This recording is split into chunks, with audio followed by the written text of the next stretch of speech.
Right for 1,000 years, Earth had been silent. The once proud cradle of humanity lay shrouded in myth and memory. The wars of expansion, the collapse of colonies, the endless feuds with the Galactic Council had ended with Earth abandoned, left to burn in the ashes of its own defiance. Humanity scattered across the stars, fractured into warring enclaves. To most species, Earth was nothing more than a tomb, its protectorates erased, its fleets long dead. But Earth had not truly been defenseless. Deep beneath its oceans, sealed within vaults of alloy older than human memory, a construct waited, a weapon, a sentinel, a promise. It had been built in the age of Earth's last great empire, when humanity still believed itself eternal. It was not designed for peace, nor for conquest. It was built for survival. The Protector. It had slumbered while centuries passed. Empires rose and fell. The Council waxed arrogant and corrupt. The stars themselves shifted. It stirred only faintly when wars scarred the outer colonies, when shadow fleets consumed distant sectors.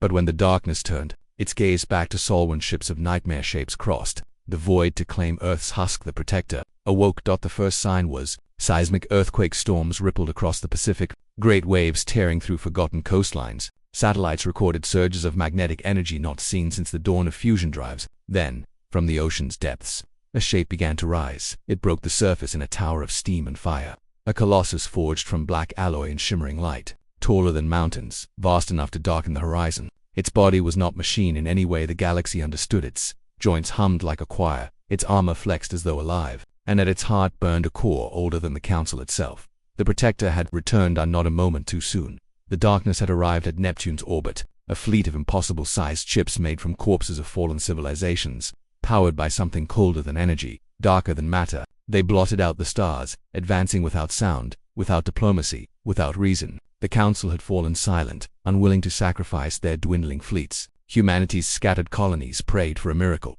They did not expect Earth itself to answer. The Protector leapt from atmosphere to orbit in a single impossible motion. Energy flared from its limbs, beams of condensed starlight tearing through the first wave of shadow. The void burned with fire and silence as hundreds of enemy vessels shattered, their remains swallowed by the darkness that birthed them. Humanity's surviving fleets joined, railguns and plasma batteries thundering. For the first time in centuries, Earth's children fought under one banner, not for conquest, not for dominance, but for survival. And at their heart stood the Protector, unyielding, unstoppable, a god of war reborn. But the darkness did not break. It surged forward, consuming everything. Mars's defenses fell in hours, orbital colonies devoured by living shadows. The Protector fought tirelessly, yet even it faltered beneath the endless tide. Humanity bled, world by world, ship by ship. And then the Protector changed. Its core flared brighter than the sun, drawing power from the planet it had sworn to defend. Great rings unfolded from its back, spinning with impossible velocity, bending space around it. With a gesture, it opened a corridor of light that cut through the heart of the darkness. Entire fleets dissolved into nothingness, erased from existence. The galaxy trembled. Every species, every empire, every council delegate watched the transmissions. They saw a dead world rise again. They saw humanity forgotten, scattered, mock stand behind a Protector that had slept for 1,000 years. And they knew fear, because if Earth still lived, if Earth still had guardians, then humanity had never truly fallen. The battle lasted weeks. The Protector fought until its frame cracked, until its once brilliant core flickered and dimmed. With one final surge, it unleashed a pulse that swept the system clean, erasing the last of the Shadow Fleet. Silence followed.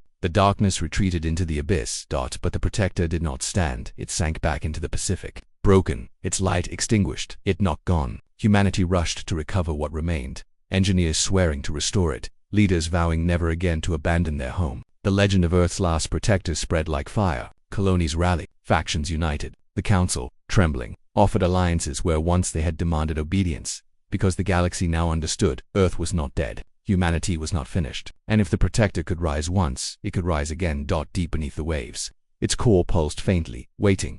The darkness would return, and when it did, Earth would not stand alone.